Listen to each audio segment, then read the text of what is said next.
Les barbares qui l'attaquent voudraient la défigurer. Ils ne parviendront pas à la faire changer de visage. Jamais ils ne doivent réussir à abîmer l'âme française. C'est en ces termes que tout à l'heure le président de la République, François Hollande, parlait de la France. Nous sommes quelques jours, donc quelques heures seulement encore, après les attentats qui ont frappé Paris. Nous sommes toujours au cœur d'un deuil national.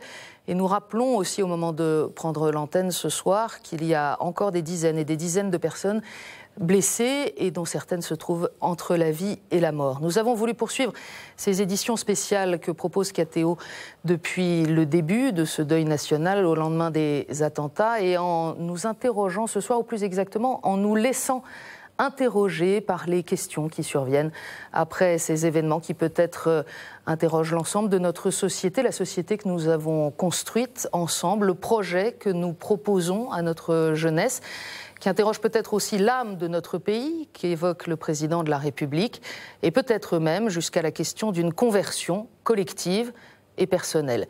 Pour en parler, pour nous aider à y réfléchir, à discerner ces questions, 4 invités à nos côtés. Monseigneur Yves Le Sceau, bonsoir. Bonsoir. Vous êtes évêque du diocèse du Mans. Merci d'avoir accepté de rester à Paris quelques heures supplémentaires avant de retourner dans votre diocèse qui vous attend avec impatience. Avec nous également ce soir, Nathalia Trouillet, bonsoir. Bonsoir. Vous êtes une des représentantes de la blogosphère catho, vous êtes une des têtes de pont de l'évangélisation sur Internet à travers les réseaux sociaux et la directrice d'une toute jeune start-up destinée précisément à travailler à cette présence d'annonce de la bonne nouvelle chrétienne sur les réseaux sociaux et dans les mondes virtuels qui s'appelle Noé 3.0. Merci d'être venue de Lyon. Avec nous également Émilie Tardivelle, bonsoir. Bonsoir. Vous êtes professeure de philosophie, la seule femme professeure dans le département de philosophie à la Cato ? Il y en a plusieurs. Il y en a plusieurs, d'accord. En tout cas, une des figures montantes de la scène philosophique, auteur également de plusieurs livres. Alors, je ne vais pas tout citer, mais on va citer ceux de cette année, puisqu'il y en a déjà eu 2 cette année. Tout pouvoir vient de Dieu, un paradoxe chrétien. Et puis Parole dans l'air, 40 chroniques d'écologie intégrale aux éditions du Cerf. Merci Émilie d'être avec nous. En face de votre éditeur, Jean-François Colosimo, bonsoir. Bonsoir. Vous êtes philosophe, théologien, auteur et directeur des éditions du Cerf. Merci à tous les 4. Peut-être pourrions-nous commencer par une brève réaction des uns ou des autres sur cette étrange expression tout de même dans la bouche du président de la République d'évoquer l'âme française. Est-ce que c'est parce que devant la détresse qui nous étreint collectivement face à cette violence, il y a un besoin irrépressible de trouver du surnaturel? C'est des paroles qui sont quand même pas habituelles dans sa bouche. Moi, je pense que le président, en fait, se trouve face à une sorte d'obstacle considérable. C'est comment rendre compte, en termes purement politiques, d'une violence si absolue qui a l'air à la fois si gratuite et si barbare au point, c'est ça le nihilisme, au point de faire perdre le sens de la vie elle-même en l'annulant par des actes de mort qui sont, au sens propre, insensés, qui n'ont pas de sens. Alors face à ça, il est obligé de faire appel, c'est vrai qu'on n'a plus tellement l'habitude en France, à une certaine forme de transcendance. Parce que face à cette horreur, il a dit horreur, c'est son premier mot, mais face à l'horreur, il faut appeler à quelque chose de plus grand, simplement, que le cours ordinaire des choses. Alors, évidemment, on va puiser dans son vocabulaire, ça s'appelle l'âme française, ça aurait pu s'appeler l'âme de la France, ça aurait pu s'appeler la France éternelle, ça aurait pu, etc. Mais on a besoin d'un coup de référé, de se référer, de renvoyer, de s'emparer, comme on s'empare d'une bouée au fond, d'une référence de transcendance. C'est d'ailleurs quelque chose qui nous dépasse, parce que face à cette horreur-là, eh bien, il faut une réponse qui ne peut pas être celle de la quotidienneté des jours. C'est impossible, c'est pas une simple réponse politique, ça ne peut pas être une simple réponse humaine en quelque sorte. L'humanité est désarmée face à cette forme d'inhumanité. Mais c'est un mantra ou ça trahit finalement un réflexe vital? Je crois que, on pourrait dire que chez lui, ça trahit aussi un réflexe vital, dans le sens où on sait qu'il a voulu se rendre sur les lieux, qu'il a été frappé par cela. On sait aussi que la question pas maintenant parce que nous sommes dans le deuil, mais il y a quand même la question des responsabilités politiques, la manière dont nous sommes engagés dans la guerre, la manière dont la sécurité a été installée, toutes ces questions vont revenir, et qu'en France, le suffrage universel fait du président de la République l'ultime responsable, n'est-ce pas? Donc je crois qu'il y a une véritable invocation, on pourrait dire, spiritualisante, autant qu'il le peut, face à sa culture qui ne l'y prépare guère tout de même. Hein. Oui. Ça c'est clair aussi.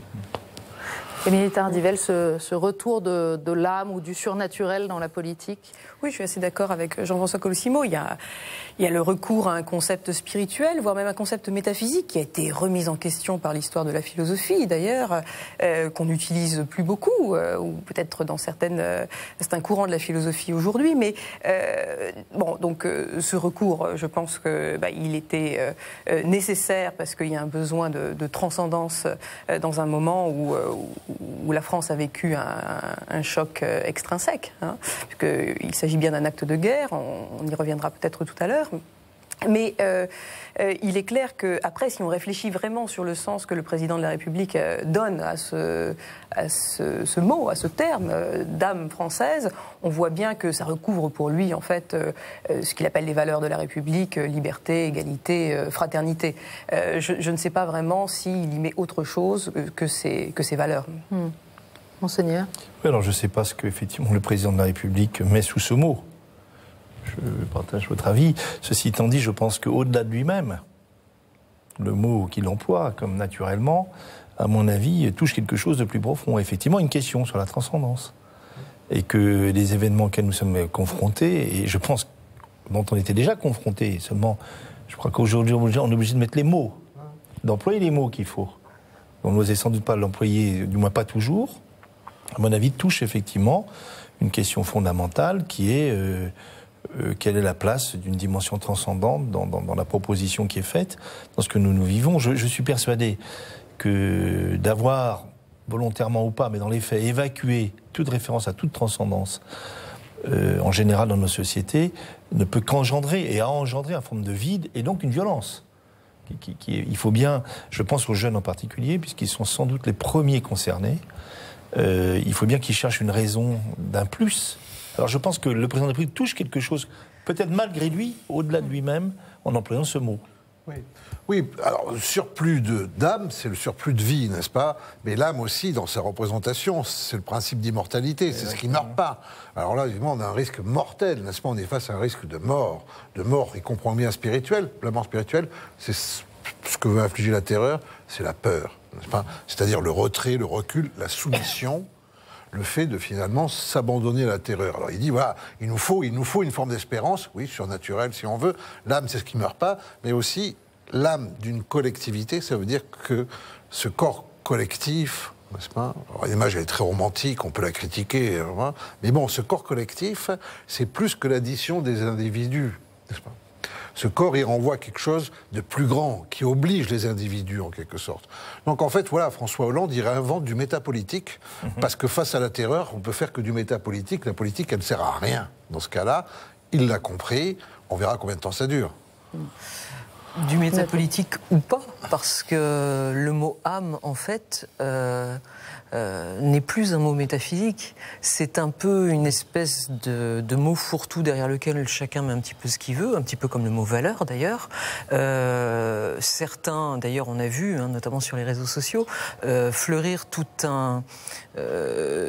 une dimension, finalement, disant que l'âme de la France, c'était un peu ce que les chansonniers appelaient l'âme de Paris, finalement, le fait de boire des coups, de lutiner les filles, etc. Bon, c'est pas franchement ce qu'on met métaphysiquement sous le terme d'âme, et c'est un mot qui est censé fédérer et derrière lequel chacun met un petit peu ce qu'il veut, fût-ce tout et son contraire. Mais c'était déjà le cas du mot république. Tout à fait. Le mot république, c'est devenu un mot valise. En fait, on dit république, certainement il dit âme pour la même raison, pour ne pas dire nation. Parce que nation, c'est un mot qui apparaît tout de suite contaminée, on sait pourquoi, comment, enfin, etc. Mais en fait, la plupart du temps, quand on dit République, il faut entendre nation. Et probablement, quand on dit âme, il faut aussi entendre nation, nation. Évidemment, on a oublié que nation, ça veut simplement dire naissance, n'est-ce pas? C'est-à-dire, c'est le monde dans lequel je suis né, la langue que j'ai reçue à ma naissance, qui fait que je pense le monde d'une certaine façon. Alors évidemment, la nation, ça va donner aussi les nationalismes, voire certains fronts nationaux, et du coup, le mot devient empêché. Alors, on verra, vous disiez, jusqu'où les hommes politiques et les gouvernants vont poursuivre dans cette veine. Mais ce soir, notre question, c'est plutôt nos questions à nous tous, chacun. Comment se laisser interroger par ces événements. Vous disiez, Monseigneur, que l'absence de toute référence à la transcendance créait de la violence dans la société. Et je voyais Émilie Tardivelle opiner pendant que vous parliez. Oui, je pensais au discours du pape François l'année dernière devant le Parlement européen, qui reprenait une phrase de Benoît XVI disant que c'était l'oubli de Dieu et non pas sa glorification qui engendrait la violence. Hein, quand Monseigneur disait cela, moi je repensais à cette phrase du pape François qui... en fait, stigmatisait le fait que l'Europe aujourd'hui fonctionne à front renversé avec le Moyen-Orient. On est, nous, plutôt dans une dignité sans transcendance, hein, malgré le recours au terme d'âme par le président de la République, puisque finalement on place la dignité de l'homme dans la puissance de ses moyens et non pas dans la transcendance de ses fins, ou dans la perfection de ses fins. Et en face, on a au Moyen-Orient, avec Daesh, avec l'État islamique, une transcendance sans dignité, puisque on fait croire qu'on glorifie Dieu, mais on l'utilise comme une idole pour justifier toutes les atrocités. Et donc, en écoutant Monseigneur, je me rappelais cette phrase du pape François, et je me dis qu'aujourd'hui, elle prend vraiment tout son sens. Et elle explique justement ce qu'on doit aujourd'hui mettre au centre de l'analyse de cette dignité transcendante de l'homme. Et c'est terrible, parce que ces événements réveillent cela, alors qu'au fond, ces questions sont déjà là depuis des années. Et j'ai toujours été frappé du fait que, en évacuant même du discours public, de la proposition, que proposons à nos jeunes depuis des années? Si l'intégration, pour laquelle je peux que la désirer, c'est simplement, excusez-moi, c'est caricatural, hein, la bouteille de Coca-Cola, l'écran de télévision, et au mieux d'intégrer l'équipe de foot locale, ça ne peut pas satisfaire le cœur d'un jeune qui, au fond, à un moment donné, aspire à une forme d'héroïsme, aspire à quelque chose de plus. Il y a en lui plus. Il y a plus dans l'homme que ce que l'homme dit de lui-même. Et je pense que la majorité des gens le pressentent. Et donc, ne pas donner droit à cela, dire que c'est simplement une option privée, une opinion privée, à mon avis, on engendre et on a engendré. Alors après, ça se mêle à bien d'autres choses, bien entendu.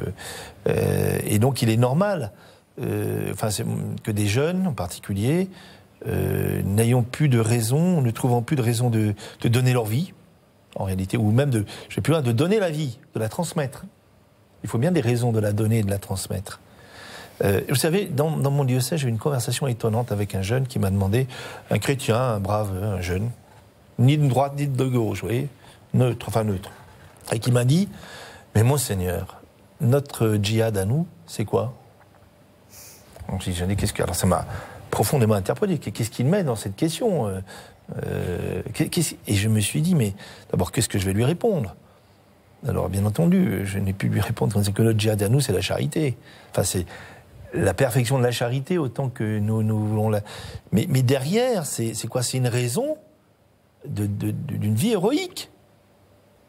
Et si notre monde ne le propose plus, nous engendrons. Et je pense qu'en tout cas, que les événements terribles nous posent ces questions. Et moi, je les considère comme une invitation à une véritable conversion, à la fois personnelle, à moi-même, et sans doute à nos sociétés. Moi, je crois que je suis loin d'être la seule à le penser, hein, que nous vivons vraiment dans une société suicidaire. Ouais. Et quelle évidence qu'une société suicidaire engendre des kamikazes. Parce que finalement, quand le nec plus ultra du combat pour la dignité de l'homme, c'est le droit à mourir. dans la dignité, etc. Enfin, on connaît les fadaises de ce genre. Comment voulez-vous expliquer à des jeunes que la mort n'est pas le nex plus ultra? Enfin, là, il y a une contradiction fondamentale et on aura beau dire ces enfants ne sont pas nos enfants, ce qu'ils ont fait est horrible, etc. Eh bien, si, ce sont nos enfants. Ils suivent les traces que nous leur avons laissées. Jean-François est dubitatif. Ouais, très dubitatif sur ce type de discours, je le dis volontiers. D'abord parce que si on peut parler effectivement d'une volonté d'héroïsme, dépassement de soi, de donner sens à sa vie, pour ces gamines qui sur Internet se font recruter et partent parce qu'elles croient partir pour des missions humanitaires et se retrouvent ensuite embrigadées, c'est une chose. Mais les personnes qui ont préparé ces attentats sont des criminels. On est d'accord. Et en aucun cas, ils ne constituent des exemples. En aucun cas, je veux dire, en aucun cas. Et ils posent au contraire une véritable question qui, elle, est très intéressante pour le coup, qui est le retour du religieux en politique et l'ambivalence de ce retour du religieux.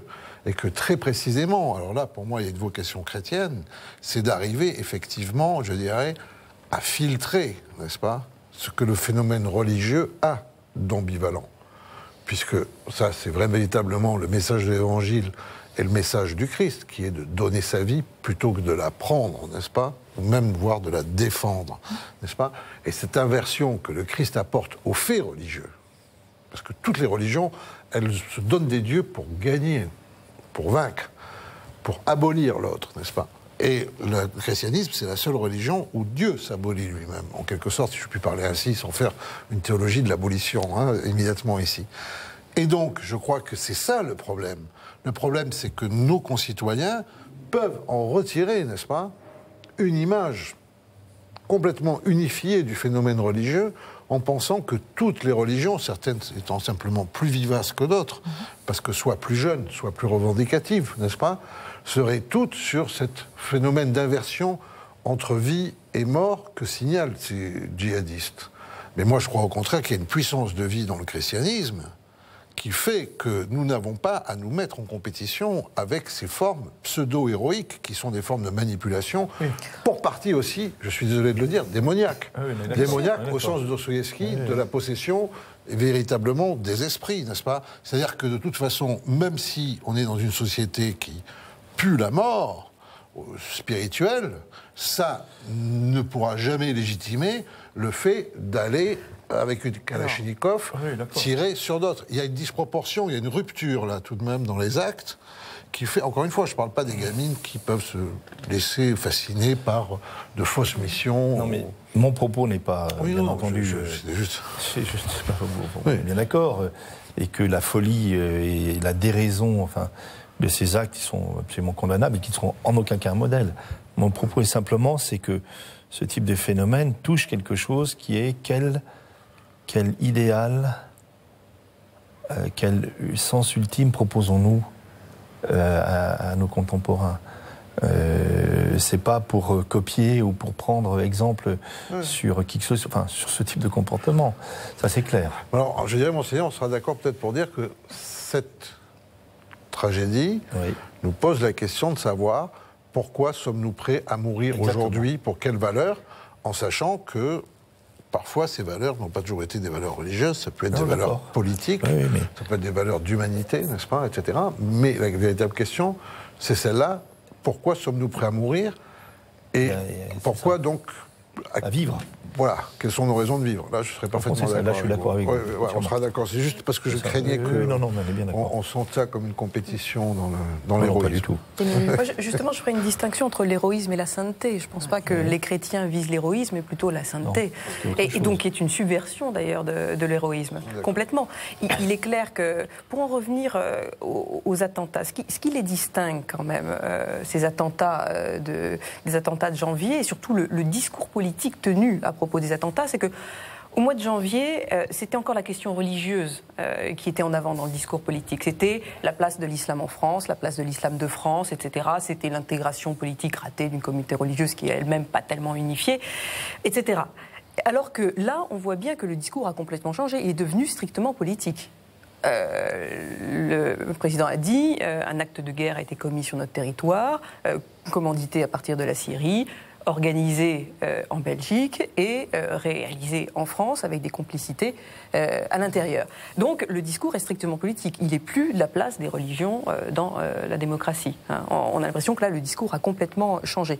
Et face, parce qu'il y avait un moteur aux attentats de janvier qui était le blasphème, voilà, ou pas le blasphème, jusqu'où peut-on aller, la liberté d'expression. Exactement. Et que, effectivement, les gens qui semblaient avoir été punis avaient été punis pour une transgression qui relevait d'un certain code religieux. La transgression d'une loi religieuse, etc. Ici, effectivement, on est dans la pure gratuité. On est dans la pure gratuité. Donc le discours politique a changé. C'est plus la question religieuse, c'est la question politique qui vient en premier lieu, et la question de la guerre. Et justement, par rapport à l'héroïsme djihadiste, quel est le modèle qui nous est présenté? C'est celui de la riposte impitoyable. C'est ce qu'a dit le président. Manuel Valls a dit on va répondre au même niveau. Il faut se poser quand même la question, là, en tout cas en tant que chrétien. Riposte impitoyable, qu'est-ce que ça signifie? Là, on est plutôt confronté à l'idée d'une légitime défense, d'une guerre juste. Ce qui suppose pas forcément une riposte impitoyable, hein, mais une riposte qui doit répondre à certains critères de légitimité de cette riposte. La juste cause, la liberté, la sécurité des Français. Deuxièmement, une autorité légitime. Hein, c'est pour ça que le président, dans son discours, a dit qu'il allait saisir le Conseil de sécurité de l'ONU. Hein, et il en appelait aussi à l'article 42.7 du traité de l'Union européenne pour que les Européens assistent la France dans cette guerre. Donc, autorité légitime, donc la France, mais via une résolution de l'ONU et l'assistance des pays européens. Et puis... Troisièmement, l'ultime recours, puisque de toute façon, aucune négociation politique, diplomatique ne sont possibles avec l'État islamique. Après, il y a deux autres critères dans la guerre juste, et c'est là où les questions vont se poser. C'est une riposte proportionnée, hein, à l'agression, et puis deuxièmement, c'est le fait de ne pas toucher les populations civiles non combattantes. Hein. En guerre, on l'était depuis très longtemps. Et en fait, la vérité, c'est que cette guerre, elle est devenue manifeste. Mais on l'était au Mali, on l'était en Syrie, etc. Ça, c'est le premier point. Le deuxième point, c'est que vous savez que pour les pirates, il n'y avait pas de loi internationale qui vaille au XVIIe ou XVIIIe siècle. Et la question se pose véritablement de savoir si, avec le terrorisme, on a affaire à une guerre pour appliquer les critères de la guerre juste, etc. Si ce n'est pas une guerre tellement asymétrique que ça n'a pas grand sens, parce que de toute façon, vous êtes avec des suicidaires. Bien sûr, bien sûr. Non.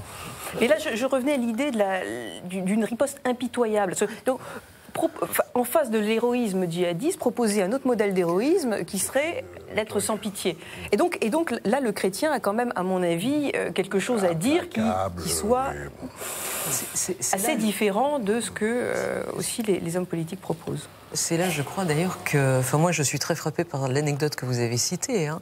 Quel est notre djihad à nous? Ça, c'est une question qui est adressée spécifiquement à vous, qui êtes un descendant des apôtres, etc. Enfin, il y a une vraie question là qui se pose aux jeunes chrétiens français.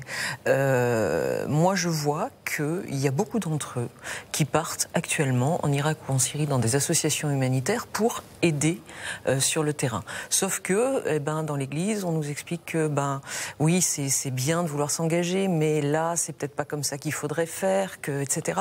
Et finalement, on a l'impression, beaucoup de jeunes ont l'impression en tout cas, d'être dans une église finalement un petit peu embourgeoisée, et ils brûlent finalement d'être les nouveaux Saint-François d'Assise qui part sur un coup de tête pour convertir le sultan, d'être le nouveau Martin de Porres qui va vivre la pauvreté tellement radicale et faire tellement de merveilles que son supérieur sera obligé de lui interdire de faire des miracles. Enfin, c'est à ça qu'ils aspirent à travers le djihad. Je crois. Alors, je pense qu'effectivement le vrai mot c'est le mot sainteté, mais encore faut-il le définir. Pour la sainteté n'étant pas la perfection morale, parce que sinon on ne va pas s'en sortir. Sinon, la perfection morale, c'est pour conduire à une espèce d'orgueil ou au désespoir total. Mais en réalité, c'est de la charité. Mais la charité, c'est la manière du Christ. Et alors, entre la générosité d'un jeune auquel il faut donner, à mon avis, un espace, même s'il a quelque chose d'illusoire, ok, je vais aider mon frère, je vais faire quelque chose, je vais donner... Et à la maturation qui est arrivée à la conformation au Christ. Moi, je suis très frappé quand dans l'Évangile, il dit le serviteur n'est pas au-dessus de son maître, il doit se compter d'être comme son maître. Et d'autre part, alors c'est là que c'est difficile à manier, je me rends bien compte, mais la méthode du Christ n'est pas le succès, que vous vouliez ou non. C'est pas, du moins pas le succès tel que nous l'entendons dans nos sociétés chiffrées avec des résultats. Ceci étant dit, quand ma cathédrale est pleine de jeunes, je suis content. Mais je sais ce qu'il y a d'illusoire à ça. Le succès, c'est le succès au sens du grain de blé qui tombe en terre, hein, et qui donne beaucoup de fruits. Donc l'idéal de la sainteté est, à mon avis, au fond, la réponse. Et moi, je me suis dit, dans le contexte d'aujourd'hui, guerre, c'est une guerre qui a commencé bien avant et qui, à mon avis, risque de durer un certain temps. C'est pas qu'un acte de guerre. Bon. Mais je me suis dit, comment vivre en chrétien dans ce monde-là ? Alors après, qu'est-ce qu'il faut faire ? Est-ce qu'il faut y aller ou pas y aller ? Comment ? C'est des vraies questions. Bon. Mais je pense qu'ultimement, comme chrétien, l'évêque que je suis, je me dis, et moi, successeur des apôtres, quel témoignage, comment je vis l'évangile que j'essaie de vivre avant déjà, dans ce monde-là, sans irénisme, sans naïveté, et en même temps avec une espérance profonde. Alors, d'autre part, il me semble que dans tout ça, il y a vraiment quelque chose de... Oui, vous avez parlé de démoniaque. Il y a une déraison qui n'est pas simplement explicable par la folie humaine. Enfin, je me dis, mais il y a un mystère du mal auquel nous sommes confrontés. C'est pas la première fois dans l'histoire. Et alors, je me suis permis, dans mon diocèse, de faire la jonction, et je ne sais pas encore comment le monnayer, mais entre ces événements et la proposition d'une année de la miséricorde, qui me paraît, depuis le début, cette proposition, qui d'ailleurs remonte à Jean-Paul II, pour être très honnête, et son expérience du drame de la Shoah, et du drame du communisme totalitaire absurde. Comment cette proposition d'entrer dans une compréhension et un accueil de la miséricorde, qui n'est pas simplement le fait de se confesser, enfin j'ai rien contre, hein, mais qui va bien au-delà, quand Jean-Paul le dit, que la miséricorde de Dieu est la limite imposée au mal. Qu'est-ce que ça veut dire ? Et moi je me dis, c'est pas simplement pour le siècle passé. Je me dis aujourd'hui, alors comment, dans cette situation, comment faire cette jonction comme chrétien ? Parce que je me dis, mais quelle est la vraie réponse à tout cela ? En tout cas, il me semble qu'il faut entendre plus profondément ce que ces drames terribles, ces folies, nous posent comme question. Et pour moi, c'est une invitation. Je crois que c'est le mot, une conversion sans doute personnelle, mais aussi sociétale, où on a le courage de se dire, mais quel modèle de vie nous proposons ? Mais vous voyez, dans tout, on assiste à des retours, là, de manière fulgurante, à travers cet événement. Retour du fait religieux comme un fait qui divise, qui en fois est ambivalent. La religion, ça peut être formidable, comme ça peut être la mort. Spectre des guerres de religion. Oui. Retour de la patrie. Président Hollande, ou de la nation, ou de l'âme, enfin, collective, enfin, quelque chose qui ressemble à tout ça. Retour de la patrie, n'est-ce pas ? Retour aussi du spectre de la guerre civile. Vous savez qu'on a vu sur Twitter apparaître je reprendrai bien un peu de pas d'amalgame, parce qu'on n'entend dire que ça, cette formule pas d'amalgame qui résonne tellement qu'elle finit par dire le contraire de ce qu'elle se propose d'écarter, en quelque sorte, n'est-ce pas ? Donc, il y a ce spectre-là, n'est-ce pas ? Et par rapport à tous ces retours, je pense qu'effectivement, en tout cas c'était le cas, il me semble, à Notre-Dame, pour la messe, n'est-ce pas, du soir. Voilà. Il y a aussi une attente, je pense, d'une parole chrétienne, pas n'importe laquelle, c'est la parole catholique d'ailleurs, parce que c'est elle qui est intimement liée à l'histoire de France, cette France qui se demande ce qu'elle est en ce moment, n'est-ce pas ? C'est l'orthodoxe qui le dit. Oui, non, bien sûr. Mais enfin, bon, si on était en Grèce, je vous demanderais d'avoir la modestie que je présente, n'est-ce pas ? Donc, l'histoire des nations, on ne peut pas la refaire. On ne peut pas refaire le match. C'est Milan, n'est-ce pas ? Et que par rapport à ça, effectivement, quelle est la proposition globale que peut faire l'Église, en fait, aujourd'hui, sur toutes ces notions ? Guerre des religions. Parce qu'on dit toujours, ben, c'est pareil, hein, n'est-ce pas, c'est la tarte à la crème. C'est pas un clash de civilisation, c'est pas un clash de civilisation. On a l'impression, vous savez, des enfants qui appellent le loup, qui finissent par appeler le loup. Bien sûr que c'est pas un clash de civilisation comme ça, mais il n'empêche que voilà, il y a de la guerre partout, et que cette guerre, elle prend des oriflammes religieux. La patrie. cette fameuse formule qui nous semble un peu bizarre, le vivre ensemble, n'est-ce pas ? Vivre ensemble, ça veut dire quoi ? Enfin, je sais pas, vivre ensemble et pas se parler, par exemple ? Je sais pas, en fait, ce que ça veut dire vivre ensemble. Toutes ces formules-là, il me semble qu'il y a une attente extrêmement forte, parce que sous ces coups de boutoir, parce que le grand truc, c'est quand même le retour du tragique, le retour de l'histoire. On nous avait promis une Europe qui était libre de la guerre, qui était devenue un sanctuaire de paix. C'est pas le cas. Alors, la guerre, elle vient de très loin, c'est sûr qu'on ne fait pas la guerre avec l'Allemagne. Bon, mais en attendant, la guerre, elle est là. Hein. Et donc, retour du tragique aussi. C'est-à-dire, oui, on peut être devant un bar, boire un coup, avoir 20 ans et être fauché, comme ça, sans raison. Retour du tragique, retour de l'histoire, mais le Dieu de l'histoire, c'est le Dieu crucifié aussi, il me semble, et que là-dessus, il y a véritablement une espèce, comment dire, de réveil d'amnésie qui se produit en ce moment. Peut-être même le président en profite, vous voyez. Il retrouve un vocabulaire qui n'était pas le sien.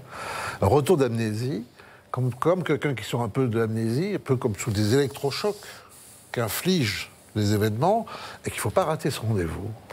Parce qu'il y a une attente aussi. Oui, c'est clair. Il y a une attente aussi, effectivement, et je dirais une attente d'une Église qui ose dire ce qu'elle est. Oui, sans doute.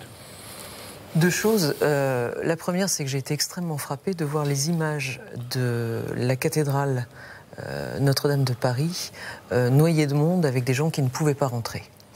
Je suis persuadée, j'ai fait aucun sondage à l'entrée de la cathédrale, mais je suis bien persuadée que tous ceux qui sont venus là n'étaient pas catholiques, n'étaient pas chrétiens. En tout cas, voilà.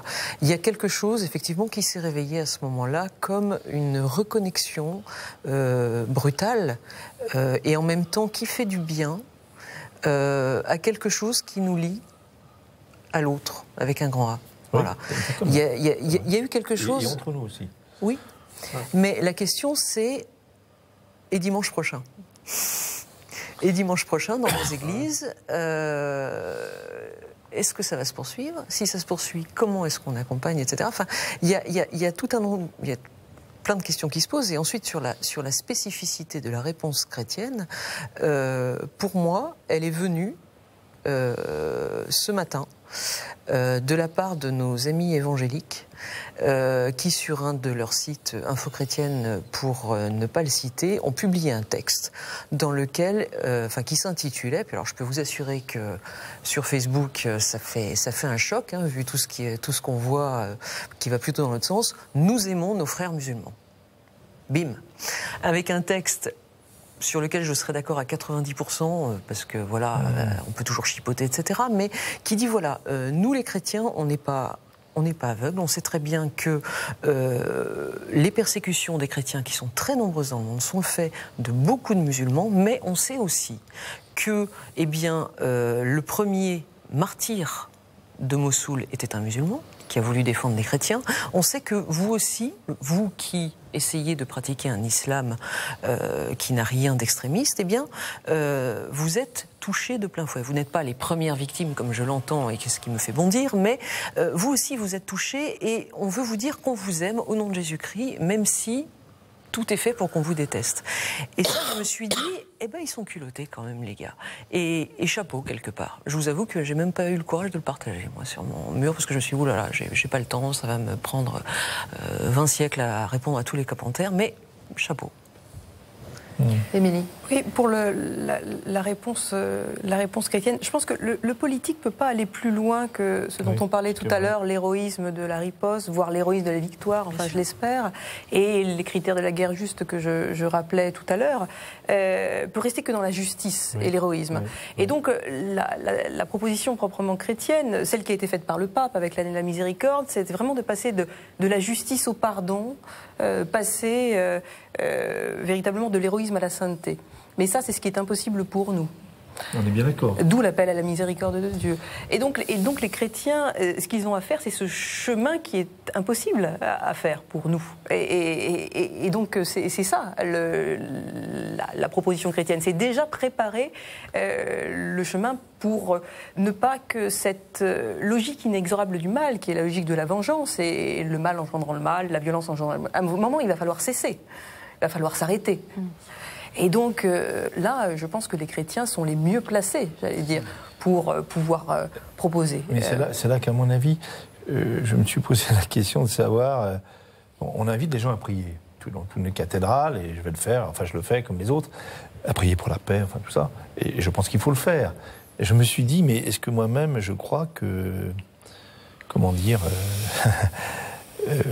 la puissance de la rédemption, mais c'est les chrétiens qui parlent, là, on est d'accord. Est-ce qu'elle a une efficacité? Est-ce que Dieu peut intervenir dans l'histoire? Est-ce que ce propos de Jean-Paul II à propos des dernières guerres, la limite imposée au mal, et il commente, vous savez, Jésus qui marche, qui apaise la mer dans l'Évangile, et vous savez que la mer, c'est le lieu démoniaque, des démons, des forces... Léviathan. Oui, exactement. Et je ne sais pas si vous venez de cette scène. Elle est sur la barque, non, elle est prise dans la tempête, au point où les apôtres disent à Jésus qui dort.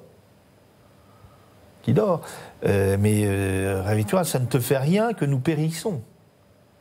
C'est la question, mais où est Dieu dans tout ça? Et on dit Jésus réveillé, se réveiller, c'est le même mot que résurrection.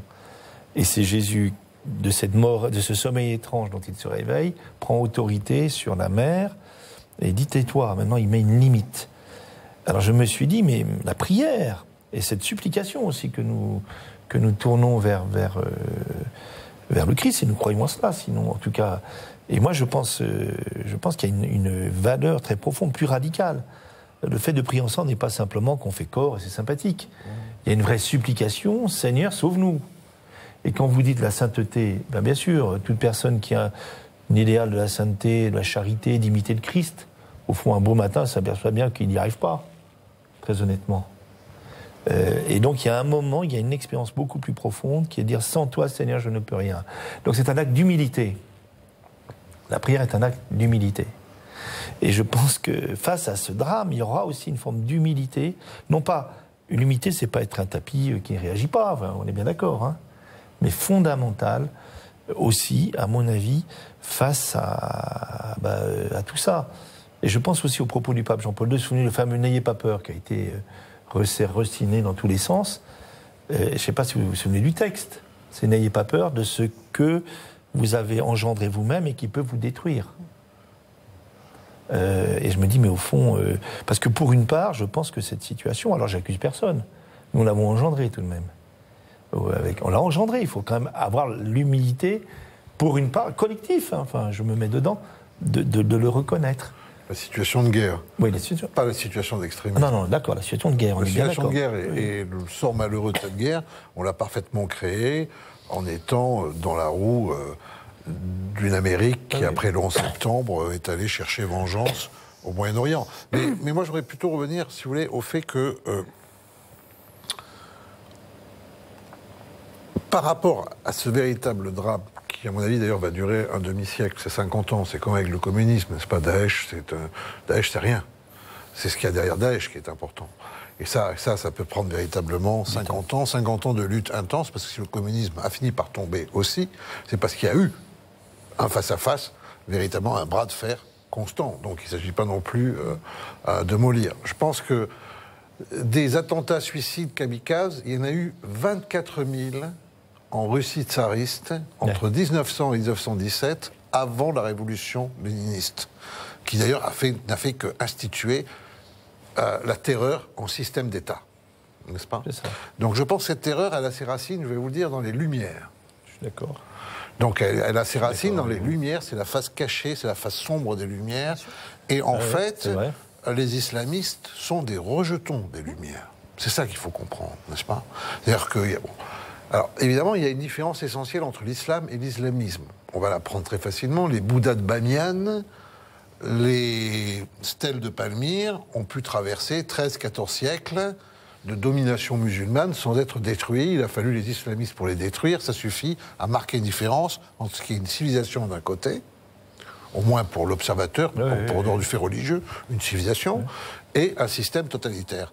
Mais il n'empêche aussi, et ça c'est la question que nous devons à nos frères musulmans que nous aimons, c'est qu'il y a quand même, s'il y a du fondamentalisme partout, il y a quand même une sacrée porosité de l'islam à l'islamisme.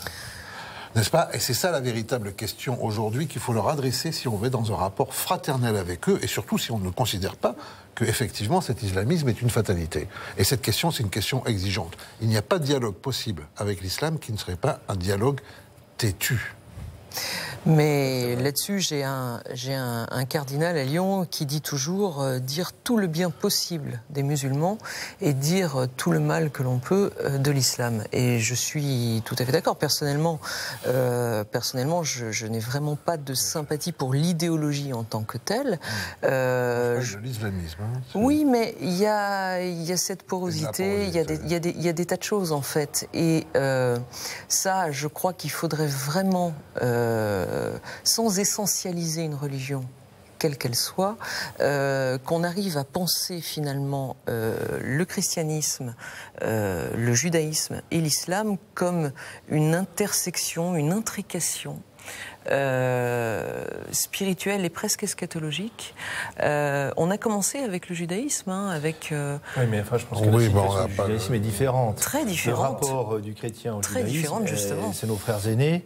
Oui. Et plus, on touche à une question d'ecclésiologie. Mais complètement. Fondamentalement. Et je pense que justement, il y a un rapport qui, à mon avis, et c'est pas une sacralisation de la politique d'Israël aujourd'hui, c'est pas mon sujet, on est bien d'accord.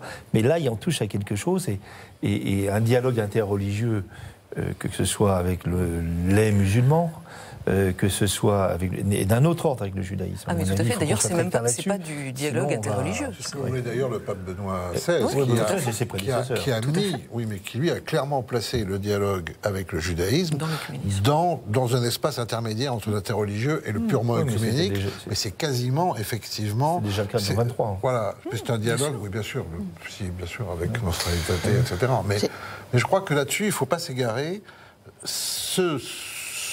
Un dialogue, ça a une exigence et ça ne peut pas simplement se satisfaire. Moi, par exemple, j'étais horrifié lorsqu'après le 7 janvier, on a voulu faire dire aux musulmans qu'ils n'étaient pas prêts à nous égorger. Mais j'ai jamais pensé que mes voisins musulmans voulaient m'égorger. Enfin, je veux dire, je ne suis pas tombé sur la tête. Enfin, je veux dire, quelle horreur. Enfin, j'ai une humanité commune avec eux qui est manifeste et visible dès que je croise leur regard. C'est pas du tout ça la question. Non.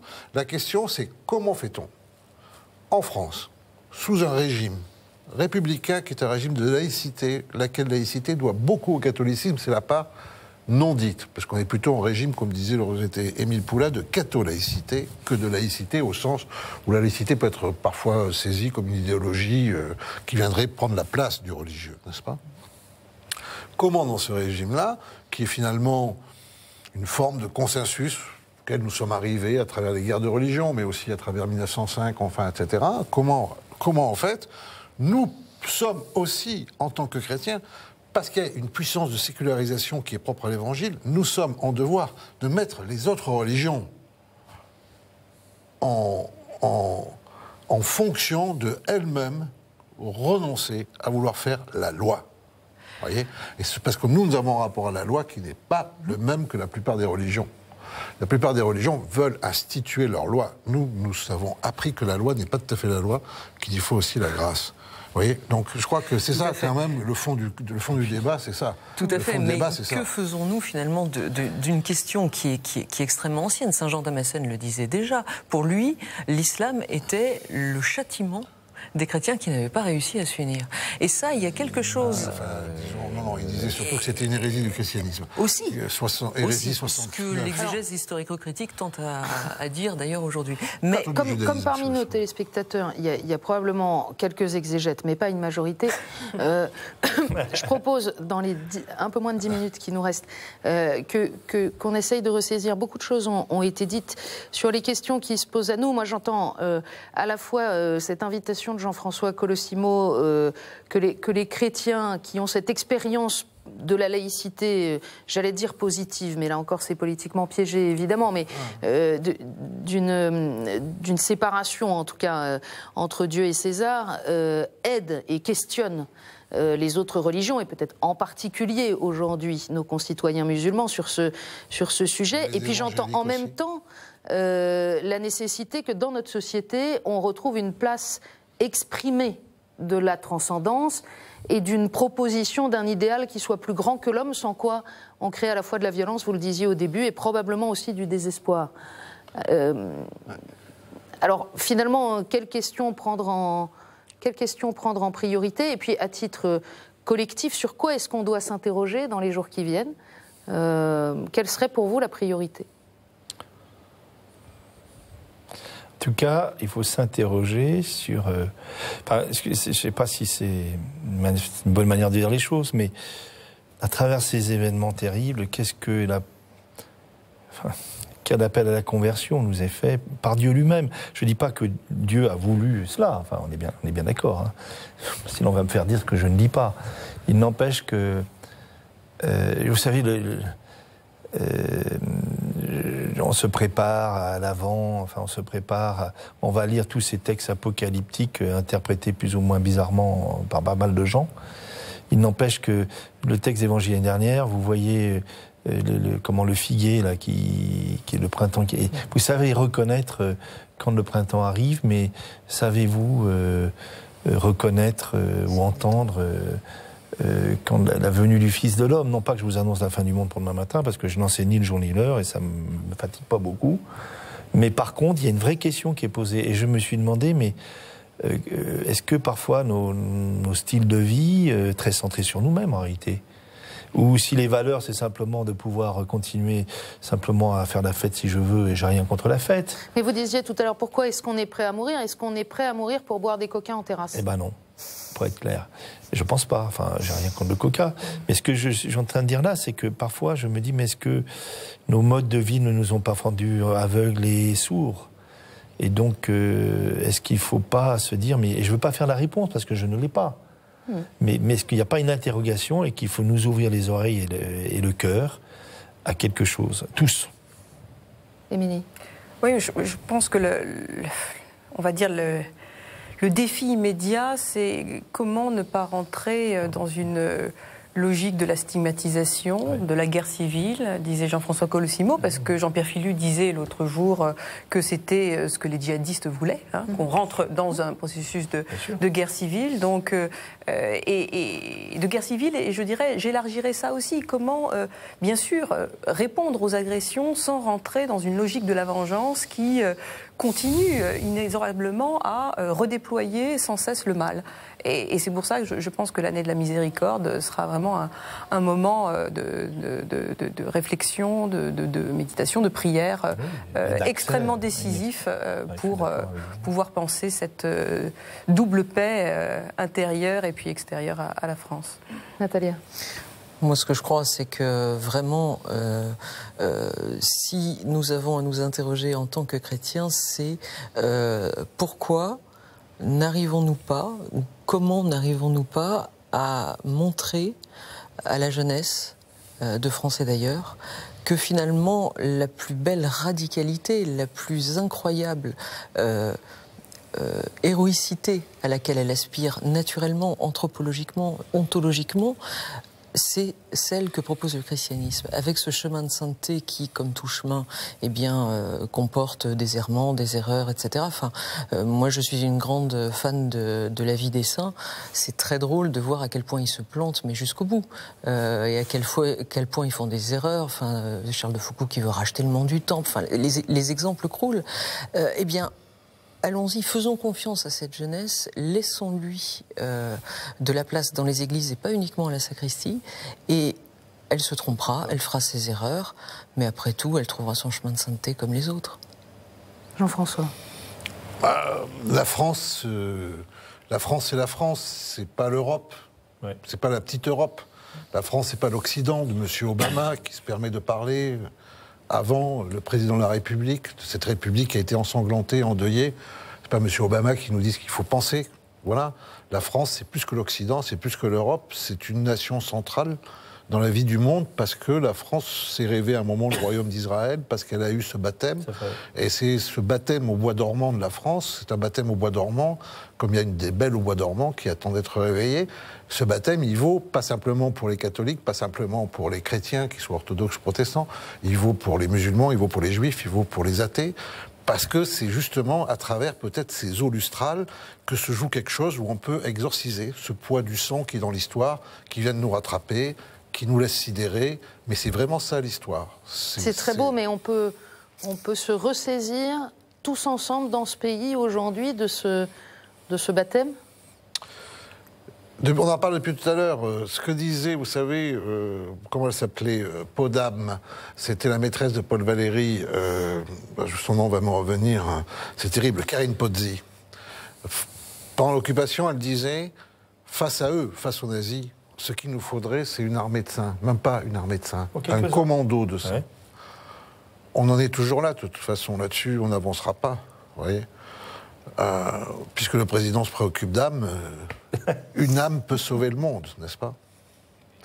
Une âme peut sauver des milliers, des millions d'âmes, et c'est là où ça se joue, effectivement, et je crois que de ce point de vue-là, encore une fois, on doit retrouver plutôt un chemin d'espérance dans la France elle-même. C'est ça le problème. Et voilà que d'un coup, la France se réveille, se rend compte qu'elle ne peut pas exister sans être la France. Elle ne peut pas vivre que de Coca-Cola, elle ne peut pas vivre que d'incertitude. C'est ça qui se passe aujourd'hui. Ça a été cet électrochoc. Qu'est-ce qu'il en restera demain, après-demain? On va bien voir, mais ça dépend aussi de nous. Tous. Monseigneur. Oui, enfin, moi je pense que c'est Jean 23 qui disait que seuls des hommes et des femmes pacifiés en eux-mêmes sont artisans de paix. Et je pense que malgré tout, quelque chose se joue dans le cœur au sens biblique du terme, les entrailles de chacun d'entre nous. Et je citerai Benoît XVI qui dit « Et on a la paix du cœur quand en nous l'amour et la vérité sont d'accord ».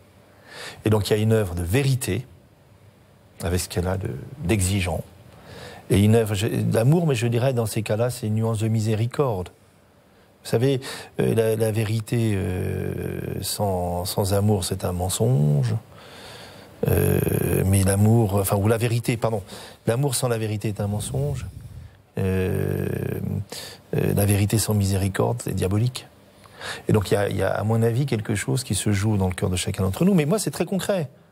Parce que je pense aussi à nos comportements avec notre voisin, on va continuer à se disputer longtemps pour des bouts de chaises et des histoires d'argent dans nos familles. Quelque chose se joue là aussi. C'est ça que je pense. Au-delà de savoir quelle est la meilleure politique ou quelle attitude militaire il faut avoir ou pas. Mais même s'il faut aussi se poser cette question. Merci infiniment à tous les quatre d'être venus ce soir nous aider à réfléchir et nous lancer cet appel à la fois à la conversion personnelle, à l'espérance dans le salut de la France et son destin singulier, et puis à cette conviction, ce rappel de cette conviction que la miséricorde est la limite mise par Dieu au mal. Merci à tous les quatre et bonne soirée.